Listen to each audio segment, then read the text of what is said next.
नमस्कार, स्वागत है आप सभी का बनो अपना फाइनेंस मिनिस्टर में। और आज बुधवार का दिन है। बुधवार को हम लेकर आते हैं विमेंस वेडनेसडे, हमारी खास पेशकश, क्योंकि तमाम महिलाओं की फाइनेंशियल प्लानिंग हम इस करवाते हैं। जी हाँ, आप ऐसी महिलाएं हैं जो अपनी इन्वेस्टमेंट स्ट्रैटेजी बांध चुकी हैं, निवेश की शुरुआत कर चुकी हैं, लेकिन कोई सलाह चाहिए तब भी हमारा शो आपके काम का है। शुरुआत करना चाहती हैं अपनी इन्वेस्टमेंट्स की, तो हमारे एक्सपर्ट्स आपको सही सलाह देंगे। अगर आपकी पहली कमाई से पहला कदम आपको रखना है, रणनीति से लेके गोल से लेके अपनी लाइफ को फाइनेंशियली प्लान करना है, वो भी इस शो के जरिए हमारे एक्सपर्ट्स आपको कर देंगे। आपको बस करना इतना है कि अपने सवाल हम तक पहुंचा देने हैं। आप अपने सवाल हमें व्हाट्सएप कर सकती हैं। यूट्यूब पर देख रही हैं शो, तो आप अपने सवाल को कमेंट बॉक्स में भी डाल सकती हैं। विस्तार से डालिएगा ताकि हम विस्तार की प्लानिंग भी कर सके। अर्जुन गोयल हमारे आज के मेहमान है, जो आपकी सहायता करेंगे और आपको इस आर्थिक जिंदगी में आपकी बागडोर संभालने का पहला कदम जो है वो सिखाएंगे। अर्जुन, हाय, गुड इवनिंग और स्वागत है आपका हमारी इस बेहद खास पहल विमेंस वेडनेसडे में। और महिलाओं के सारे सवाल आए हैं अर्जुन, सभी आपसे जो है अलग अलग स्टेजेस चाहती हैं। एक बिजनेस से हम शुरुआत करते हैं। अनुराधा डोंगदिया नाम है इनका, इनकी उम्र 20 साल की है। 12,500 रुपए की SIP कर रही हैं और 20 साल तक करना चाहती हैं। 5 स्कीम्स हैं इनके पास। HDFC का बैलेंस एडवांटेज 3,000 रुपए, ICICI प्रू का लार्ज कैप 3,000 रुपए, पराग पारिक का फ्लेक्सी कैप 2,500 रुपए, मोतीलाल ओसवाल मिड कैप में 2,000, निप्पॉन इंडिया स्मॉल कैप में 2,000 ये निवेश कर रही हैं। So first of all congratulations, आप बिजनेस वुमेन है। अच्छा लगा ये जानकर कि खुद का कारोबार करने वाली किसी महिला ने सवाल को हमें भेजा है, तो समझ में आता है इसी से कि कितना आप अपनी आर्थिक पर फोकस करती हैं। अर्जुन, बताइए कैसे इनकी सहायता कर सकते हैं। जैसे आपने बोला अनुराधा जी, सबसे पहले आपको बहुत बधाइयाँ। आप बिजनेस वुमेन हैं और आप निवेश सोच रही हैं। जैसे आपने बताया 12,500 रुपए की SIP है और आपने 5 फंड्स हमें बताए हैं। ICICI प्रू लार्ज कैप, अच्छा है, आप इसमें बने रहें। HDFC balance advantage fund, again बहुत ही शानदार परफॉर्मिंग फंड रहा है। एक अच्छा इक्विटी और डेट का बैलेंस है और इक्विटी का टैक्स स्ट्रक्चर। आई थिंक इसमें से निकलने की सलाह तो शायद आपको कोई भी नहीं दे। Nippon India small cap fund एक ऐसा फंड है जिसने बहुत शानदार प्रदर्शन काफी समय से किया है, परंतु अगर हम देखते हैं कुछ 3 साल या 1 साल में कहीं ना कहीं इसकी परफॉर्मेंस पे इम्पैक्ट आ रहा है। और उस इम्पैक्ट का रीजन भी कहीं जो सेक्टर एलोकेशन है इस फंड के, वो FMCG और कैपिटल गुड्स में ज्यादा रहा है और पिछले 1 से 3 साल के अंदर उसका परफॉर्मेंस अच्छा नहीं रहा है। तो वहां पे मेरी राय रहेगी कि आप निप्पॉन इंडिया स्मॉल कैप से बदल के बंधन स्मॉल कैप या HDFC स्मॉल फंड में निवेश करेंगे तो शायद बेटर रहेगा। उसके बाद अगेन दूसरा पराग पारिक फ्लेक्सी कैप फंड, कोई उसमें बदलाव की जरूरत नहीं है। फिर Motilal Oswal mid cap fund, देखिए जो मोतीलाल ओसवाल का मिड कैप फंड है थोड़ा कॉन्सेंट्रेटेड फंड है। अगर मैं उसमें टॉप 5 स्टॉक के निवेश की बात करता हूँ तो तकरीबन 44 से 45% निवेश वो 5 स्टॉक्स में है। और इस फंड का निवेश IT सेक्टर में अधिकतर है, अराउंड 25 से 27% IT सेक्टर में निवेश है। और IT एज अ सेक्टर ने परफॉर्म नहीं किया है। क्या ये परफॉर्म कर सकता है? चांसेस हैं कि परफॉर्म कर सकता है, परंतु फिर भी इस फंड में थोड़ा जोखिम ज्यादा है। जो फंड का PE रेशियो है स्टॉक्स का, या जो कंसंट्रेशन रिस्क है, हमेशा थोड़े पे रहा है। तो मेरा सुझाव रहेगा कि इसमें से हटके HDFC मिड कैप फंड में बदलाव कर लें। चलिए, तो ये बदलाव जो है आपको ध्यान में रखने होंगे। और देखिए, तर्क भी है यहाँ पर अर्जुन ने, तो अगर कोई आपसे पूछे कि आप फंड से क्यों निकल रही हैं, तो आप खुद भी जवाब दे सकती हैं। और इसी अंडरस्टैंडिंग बहुत ज़रूरी है आगे चल के भी अपने पूरे फाइनेंशियल लाइफ में। आप जब भी म्यूचुअल फंड लेती हैं या किसी भी इन्वेस्टमेंट इंस्ट्रूमेंट में निवेश करती हैं, बहुत ज़रूरी होता है कि एक तो उसको परफॉर्म करने का समय दिया जाए और उसके साथ साथ जो ट्रिगर्स उस पर कामकाज कर रहे हैं उस पर भी थोड़ी सी बारीकी नज़र आपको रख लेनी चाहिए। So all the best Anuradha. आगे बढ़ते हैं। और अच्छा, अगला सवाल तो और भी इंटरेस्टिंग है। 27 साल की ख्याति का, और इनका कॉर्पस बहुत बढ़िया है। 5 करोड़ रुपए इनको इकट्ठा करने हैं। हालांकि कितने साल में करना चाहती हैं उसकी जानकारी नहीं दी है। 25,000 की SIP करना चाहती हैं, उसके लिए आपसे फंड्स की सलाह चाहती हैं। ये मुझे लगता है बिगिनर है अचिन, तो इनको ना थोड़ा सा बिगिनर की तरह ही आप सलाह दीजिएगा। कविता जी, डेफिनेटली मैं बिगिनर की तरह सलाह देता, बट इनका जो लक्ष्य है 5 करोड़ रुपए का और उनकी जो एज है 27 ईयर्स की, मुझे लगता है शायद ये थोड़ा जोखिम उठा सकती हैं और क्षमता भी रखती हैं और कहीं ना कहीं इन्हें अपने फाइनेंशियल प्लानिंग के बारे में सोचा है।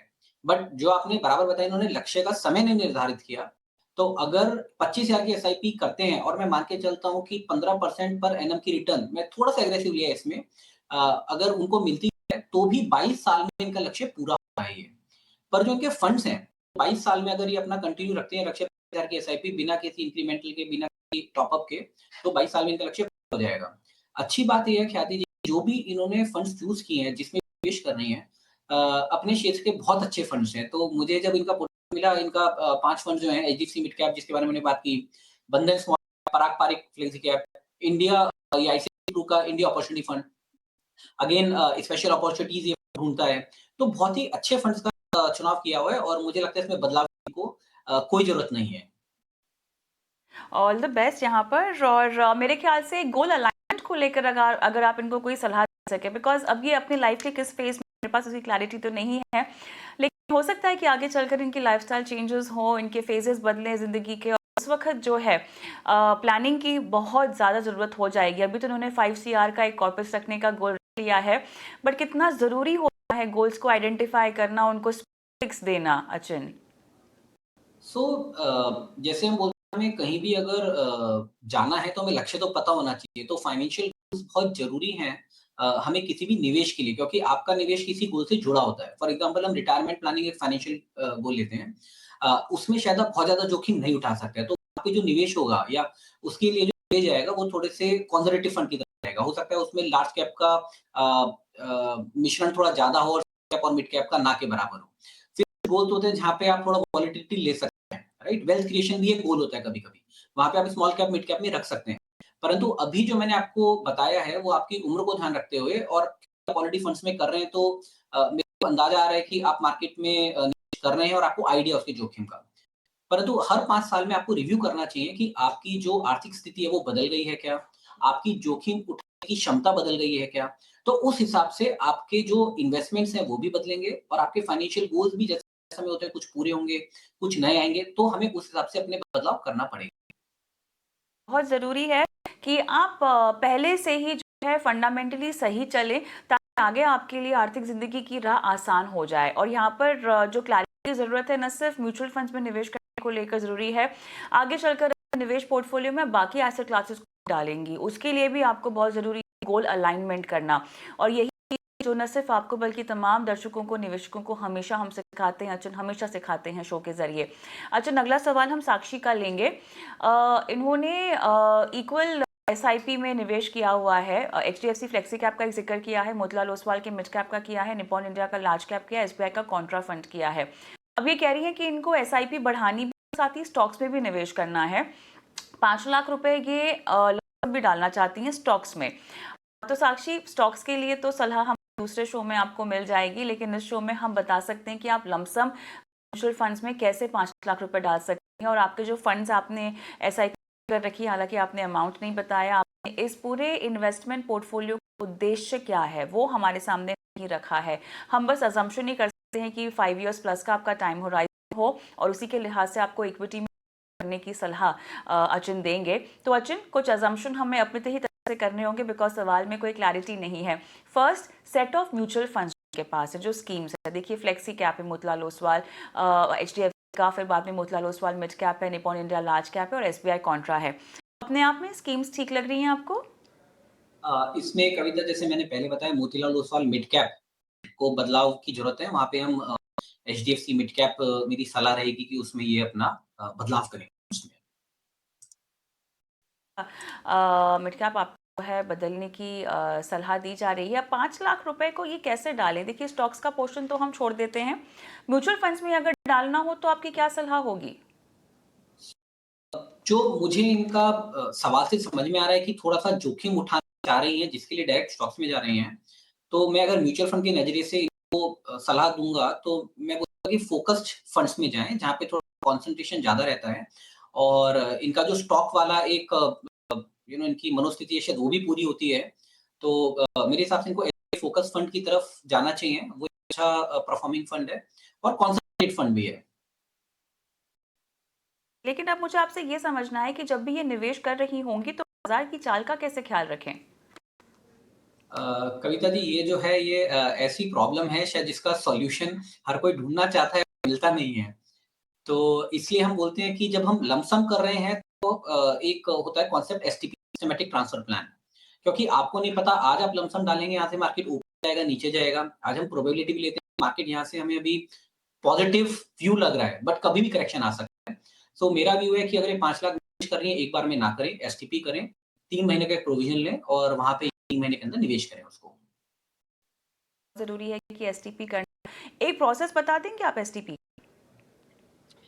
एसटीपी के लिए आपको जब भी आप म्यूचुअल फंड कर रहे हैं, आप लमसम कर रहे हैं, तो पहले आपको लिक्विड फंड्स में डालना पड़ेगा उसी फंड का। तो आपने सपोज़ एसबीआई लिक्विड में डाला और उसके बाद वहाँ से आपने इंस्ट्रक्शंस होते हैं जो वीकली, फोर्टनाइटली, मंथली की फ्रीक्वेंसी होती है।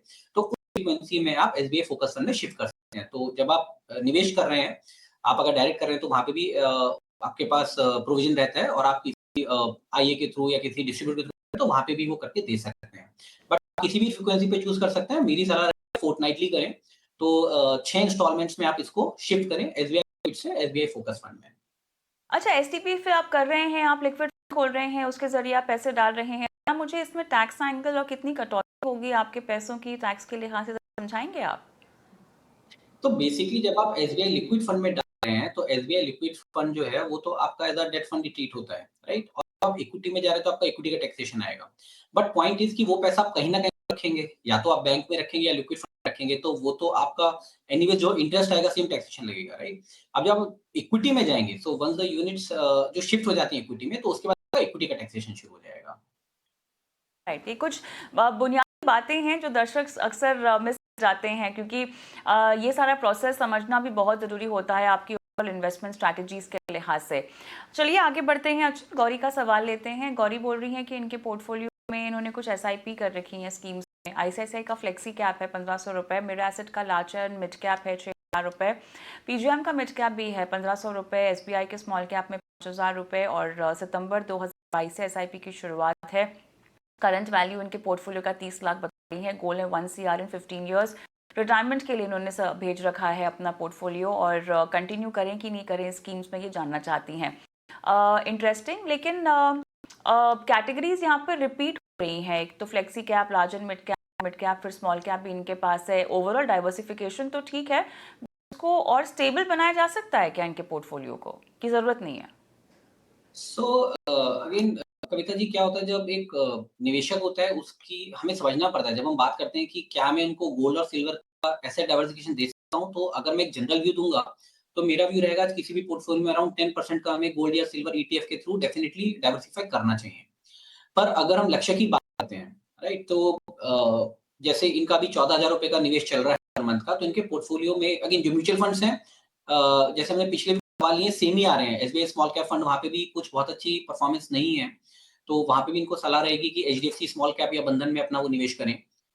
मेरे asset large and mid cap अच्छा है। PM India mid cap fund जो है एक समय पे बहुत अच्छा परफॉर्म करा था, परंतु अगर देखेंगे 3 साल में पीजेएम इंडिया मिड कैप फंड की जो परफॉर्मेंस है मात्र 13% कैगर की है, और एचडीएफसी मिड फंड की जो है 26% की कैगर है 3 साल की। तो बहुत ज़्यादा डिफरेंस हो गया पीजेएम इंडिया में, और ये फंड से डेफिनिटली इनको जाना चाहिए। बट डाइवर्सिफिकेशन में यस, इनको गोल्ड और सिल्वर में अगर निवेश कर सकते हैं, तो मेरी सलाह रहेगी कि ये 10% अपना पोर्टफोलियो डाइवर्सिफाई वहाँ पे करने के लिए सोचें। और इनका जो लक्ष्य है 1 करोड़ का 15 साल में, वो बहुत आराम से पूरा होगा। मुझे लगता है निवेश है इनको 2 करोड़ के ऊपर तक का वैल्यू दे देगा 15 साल के अंदर। एब्सोल्युटली। एक कोई पैसिव लार्ज कैप डालना चाहिए क्या पोर्टफोलियो में? देखिए, जब हम बात करते हैं आपका large and mid cap, right? तो लार्ज एंड मिड कैप में कहीं न कहीं इनका ऑलरेडी एक लार्ज कैप का उसमें प्रोविज़न आ जाता है। फिर हम आईसीआईसीआई प्रू फ्लेक्सी कैप की बात कर रहे हैं, तो वहाँ पे भी इनका लार्ज कैप का एक जो प्रोविज़न है वो आ जाता है। पर इन लार्ज कैप ज़्यादा होना चाहिए, नहीं होना चाहिए, उसके लिए जैसे मैंने बोला इनके जोखिम उठाने की क्षमता, इनकी थोड़ा उम्र, एज फैक्टर, तो मैं शायद बेटर बता पाता। तो इस समय हम लक्ष्य की बात कर रहे हैं, तो जो इनके फंड्स हैं, मैंने उनको उन्हीं फंड्स में रिप्लेसमेंट बताया। पर अगर मेरे को उनका स्मॉल कैप से लार्ज कैप शिफ्ट करना है या मिड कैप से लार्ज कैप शिफ्ट करना है, तो मुझे थोड़ी डिटेल्स लगेंगी कविता जी, शायद नहीं है अभी। कि फिर वो मतलब वो डिटेल्स कैसे पढ़कर गेज कर पाते, कैलकुलेट कर पाते हैं, ताकि दर्शकों को समझ में आए कि सभी डिटेल्स देना क्यों ज़रूरी होता है? बताइएगा। तो हम लोग जब भी सवाल देखते हैं, तो हम समझते हैं पहले तो आपकी उम्र क्या है, तो उस समय पता चलता है आप लाइफ के किस फेज़ में हैं। आप वेल्थ क्रिएशन फेज़ में हैं, आप वेल्थ एक्युमुलेशन फेज़ में हैं, आप रिटायरमेंट की तरफ हैं, तो अकॉर्डिंगली जो फंड्स का सिलेक्शन होता है, एक मैं नहीं बोलता 100% एक्यूरेट रहेगा, बट एक थोड़ा अनुमान लगता है कि आपको एग्रेसिव पोर्टफोलियो बनाना है, मॉडरेट बनाना है, कंजर्वेटिव बनाना है, तो वैसे फंड्स का सिलेक्शन है। दूसरा जो भी लक्ष्य होता है, जैसे आपने यहाँ निर्धारित किया कि मेरा गोल 1 करोड़ 15 में, तो लक्ष्य इसी तरह से आने चाहिए जहाँ पे हमें अमाउंट होना चाहिए और 15 साल आने चाहिए। बट हो सकता है कि आपने 1 करोड़ रुपए का चुनाव ही गलत किया हो, तो वो भी आप किसी से कंसल्ट कर लें कि आपको 1 करोड़ रुपए ही लगेंगे, किस चीज़ के लिए लगेंगे 1 करोड़? अगर आप रिटायरमेंट के लिए बात कर रहे हैं या किसी और के लिए बात, क्योंकि गोल हमारा एक नहीं होता है, आप मल्टीपल गोल्स होंगे। तो ये निवेश इसके लिए कर रहे हैं, बट किसी और के लिए कुछ और निवेश कर रहे होंगे। तो बहुत सारी चीज़ें लगती हैं कभी पर ज़रूरी है, सिर्फ रिटायरमेंट पर्पज़ का है, यू आर राइट। तो रिटायरमेंट पर्पज़ के लिए इनका पोर्टफोलियो थोड़ा कंजर्वेटिव होना चाहिए, बट 1 करोड़ की रकम काफ़ी रहेगी या नहीं रहेगी, उसका मुझे थोड़ा-सा डाउट है, क्योंकि उनकी इनकम कितनी है, एक्सपेंसेस कितने हैं, उन चीज़ों पर भी हमें चर्चा करनी पड़ेगी फिर। नहीं, ये तो आपने बिल्कुल सही कहा है बिकॉज़ बहुत दर्शक जो हैं यहाँ पर रिटायरमेंट की जब बात आती है तो एक तो लेट शुरुआत करते हैं और अगर यहाँ पर ये कह रही हैं इन्होंने सही टाइम पर शुरू भी कर रखा है, हम एज तो खैर जानते नहीं हैं। तब भी एक इन्फ्लेशन की कैलकुलेशन, एक बैक काउंटिंग करना बहुत ज़रूरी होगा जिसके लिए हमें क्लैरिटी की ज़रूरत होगी। कुछ थंब रूल्स होते हैं रिटायरमेंट प्लानिंग के लिए जो दर्शकों को फॉलो करने की ज़रूरत है। आपका रोज़मर्रा का खर्चा हो गया, आपकी इन्फ्लेशन, आपकी फाइनेंशियल लाइबिलिटीज़ कितनी आपके ऊपर बचेगी, बच्चे क्या पढ़ते लिखते रहेंगे या आपको कोई फाइनेंशियल सपोर्ट जिसके बारे में आपको इनकम अर्निंग को लेकर क्लैरिटी, ये सब चीज़ें हैं जो देखनी होती हैं रिटायरमेंट के लिए। स्टार्टर्स गौरी मेरे ख्याल से जो बदलाव बताए हैं अर्जुन के जरिए उन पर आप अमल करें और उसके बाद जैसे जैसे आप आगे बढ़ेंगे अपने पोर्टफोलियो में आपको सलाह में भी बदलाव की ज़रूरत होगी, तो उसके लिए आप फिर से अपना सवाल हमें भेज सकती हैं और अब की बार भेजें तो थोड़ी और क्लैरिटी के साथ भेजें, वो तमाम बातें हाईलाइट करें जो अर्जुन ने पूछी हैं।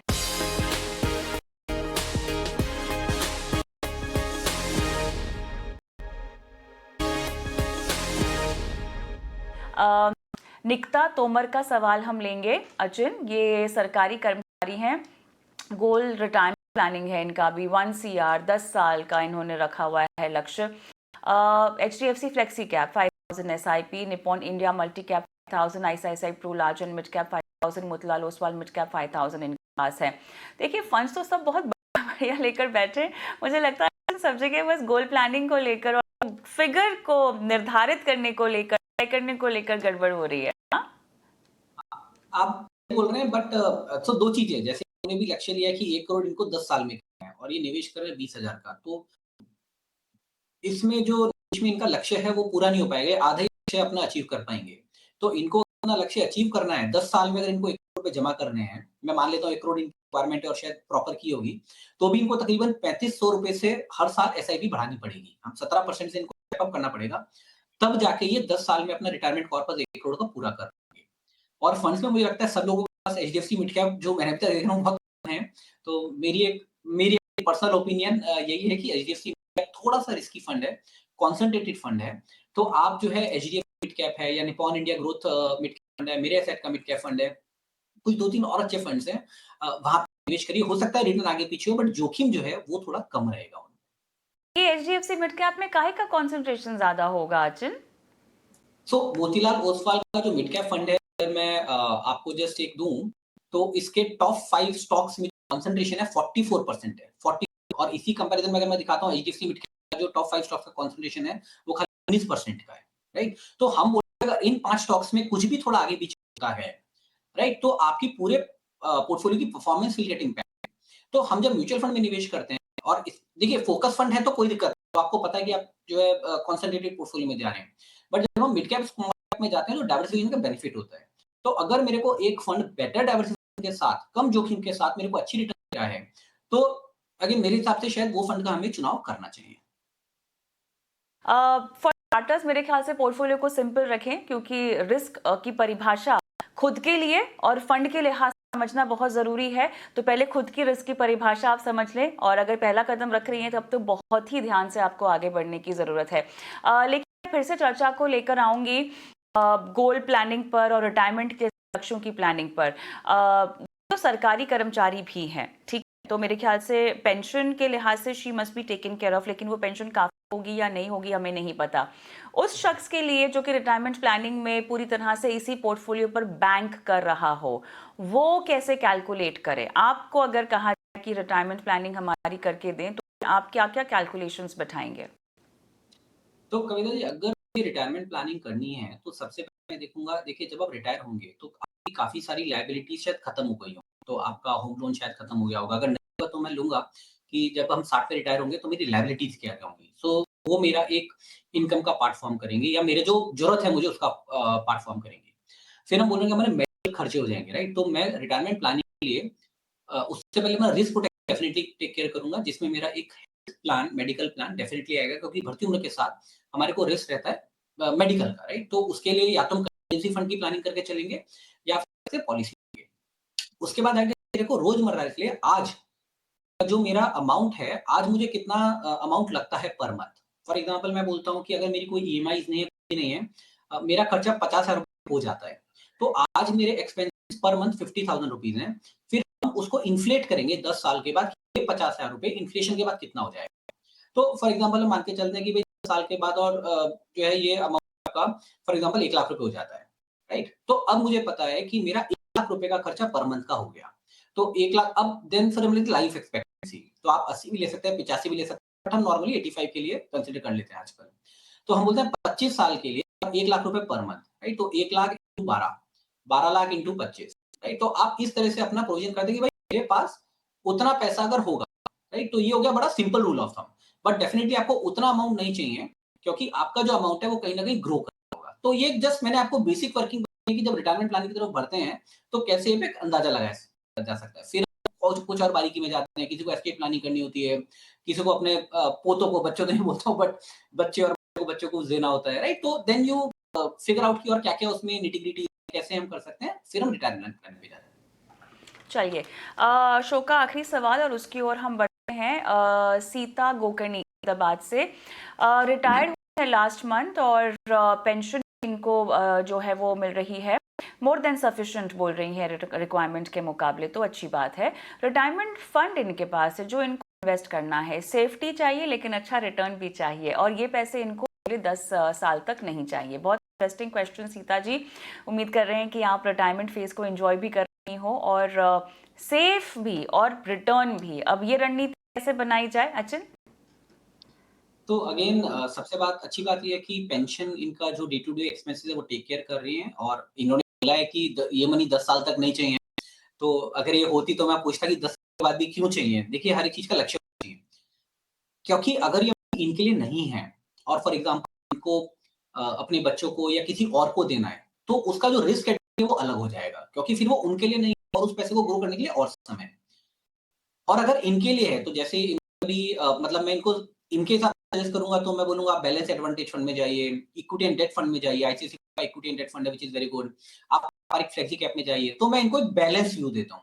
बट अगर मुझे लगता है कि कहीं पे ये किसी जनरेशनल वेल्थ ट्रांसफर के लिए निवेश कर रही हैं या किसी को देने कर रही हैं जहाँ पे एज है, टाइम है, रिस्क है, तो तब मैं इनको शायद स्मॉल कैप, मिड और लार्ज कैप का थोड़ा एग्रेसिव पोर्टफोलियो देता। ये बहुत ज़रूरी है समझना कि बहुत इम्पोर्टेंट पूंजी है ये इनके मेहनत की, तो इसीलिए अच्छा लगा जानकर कि इन्होंने इक्विटी का एक तो साथ थामने की कोशिश की, वो चॉइस रखी। मैं नहीं जानती कि इससे पहले भी इनका कोई इक्विटी का पोर्टफोलियो है या नहीं, वरना इस एज अवॉइड करते हैं ना लोग ज़्यादा इक्विटी में निवेश करना। मुझे लगता है कविता जी, अभी वो जो ट्रेंड है बदल रहा है। देखिए, पहले सोच था कि नहीं आप 100 माइनस योर रूल था, राइट? अभी मुझे लग रहा है कि क्योंकि मेरी रिक्वायरमेंट्स पेंशन से मीट हो रही हैं, राइट? तो इनका जो पैसों का एक्स्ट्रा पैसा है, उसे जोखिम उठा सकती हैं। तो हर एक की रिक्वायरमेंट के हिसाब से, हर एक के लक्ष्य के हिसाब से आप उसको बता सकते हैं। बट ऐसा भी रूल ऑफ थंब नहीं है कि नहीं रिटायर हो गए तो आपको जोखिम नहीं लेना चाहिए। इनफैक्ट मैं अदर वे अराउंड बोलता हूँ कि आजकल काफ़ी सारे निवेशक हैं जो 60 के ऊपर हैं और बहुत एग्रेसिव हैं। देखिए, सीधी और साफ बात तो यही है कि अगर महंगाई को मात देने वाला रिटर्न आपको चाहिए तो बहुत ज़रूरी है आप इक्विटी में निवेश करें, लेकिन हाँ, अपनी रिस्क प्रोफाइलिंग के साथ आपको करना ज़रूरी होगा। अचिन, हमेशा आप आते हैं, बहुत कुछ सीखने को मिलता है आपसे, हमें भी और दर्शकों की भी प्लानिंग हो जाती है। धन्यवाद, आप जुड़े और सहायता की आज। और दर्शकों से भी विदा लेने का समय हुआ है, लेकिन विमेंस वेडनेसडे की पेशकश में अगर आप भी अपने सवाल हम तक पहुंचाना चाहती हैं तो आपको फटाफट व्हाट्सएप पर नोट डाउन कर लीजिए, अपने सवाल वहां छोड़ देने हैं। यूट्यूब पर अगर हमें लाइव देख रही हैं, पहले के भी शोज देख सकती हैं, हमारे यूट्यूब पे जाइएगा, प्लेलिस्ट में आपको भी शोज मिल जाएंगे। कमेंट बॉक्स पे अपने सवाल डालिएगा ताकि हम अपने एक्सपर्ट के जरिए आपकी फाइनेंशियल प्लानिंग करवाएं और आपको निवेश की राह में आगे बढ़ाएं। नमस्कार।